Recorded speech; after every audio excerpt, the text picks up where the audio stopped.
මේ හාස්කම් පිරුණු ගැටබරුව රජමහා විහාරය. ඉතින් මේ වීඩියෝ අරගෙන ආවේ ගැටබරුව රජමහා විහාරයට යන්නේ කොහොමද කියලා කීප දෙනෙක් අහලා තිබ්බා. ඉතින් අන්නේ නොදන්න අයට තමයි මේ වීඩියෝ එක අරගෙන ආවේ. ඉතින් මේ තියෙන්නේ අකුරැස්ස දෙනියාය ප්‍රධාන මාර්ගය. එතකොට අකුරැස්ස දෙනියාය ප්‍රධාන මාර්ගයේ කොටපොළ තමයි මේ ගැටබරුව රජමහා විහාරය පිහිටලා තියෙන්නේ. ඉතින් මේ පැත්ත මේ ඔයාලට පේන පැත්ත තමයි අකුරැස්ස පැත්ත. ඒ පැත්තට කිලෝමීටර් 35ක් විතර තියෙනවා. ඉතින් මේ තියෙන්නේ දෙනියායෙන් හයිවේ එකේ කොළඹ යන බස් එක. ඉතින් මේ නම්බරයට කතා කළාට බුකින් එකක් දාගන්නත් පුළුවන්.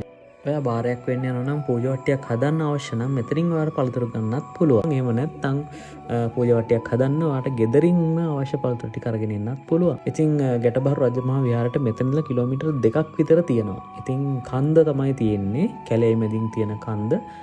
මේ කන්දේ ත්‍රිවිලර්ස් තියෙනවා. ත්‍රිවිලර් එකක් මෙතනින් අරගෙන යන්නත් පුළුවන්. එහෙම නැත්නම් පෞද්ගලික වාහනයකට යන්නත් පුළුවන්. වෑන්, කාර් එකකට, ඒ වගේම පොඩි බස් එකකට වගේ යන්නත් පුළුවන්. මේ තියෙන්නේ පාරයිනේ වන්දනා කරන්න හදපු බුදු මැදුරත් එක්ක මෙතන පිටිපස්සෙන් පන්සල තියෙනවා.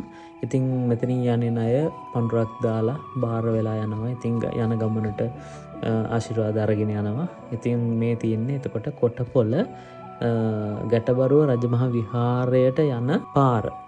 ඒ කියන්නේ මෙතනින් තමයි ගැටබරුව රජමහා විහාරයට යන්න ප්‍රවේශය තියෙන්නේ. ඉතින් මෙන්න මේ විදිහට වන්දනාමාන කරන්න පුළුවන් ඔයාලට මෙතනින් යන ගමන්. මේ සාමාන්‍ය දවස්වල නම් මෙතන නිදහසේ වන්දනා කරන්න පුළුවන් කියාව තියෙනවා.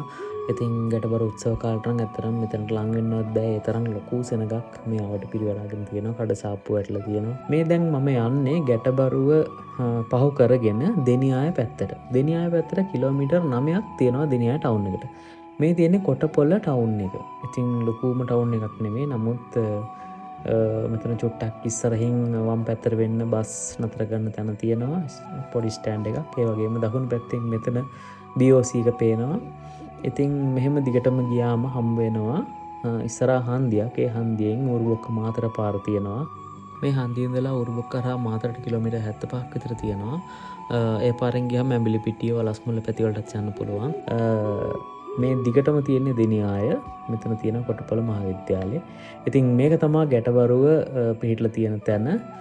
ඉතින් මේ ගැටබරුව රජමහා විහාරය එහෙමත් නැත්නම් රජ්ජුරු බණ්ඩාර දෙවියන්ගේ අඩවිය කියන්නේ බොහොම අනුහස් පිරුණු හාස්කම් තියෙන තැනක්. ඉතින් ගොඩක් අය ජීවිතේ යම් යම් අරමුණු බලාපොරොත්තු වෙනින් බාරහාර වෙන තැනක්. ඉතින් බාර වුණත් අනිවාර්යයෙන්ම ඒ දේවල් ඉෂ්ට සිද්ධ වෙන තැනක් කියලා තමයි බොහෝ අය විශ්වාස කරන්නේ. ඉතින් ඔයාලටත් පුළුවන් එන්න ඇවිත් ඔයාගේ ජීවිතේ අරමුණු බලාපොරොත්තු වෙනුවෙන් බාර වෙන්න ආශිර්වාද ලබා ගන්න. ඉතින්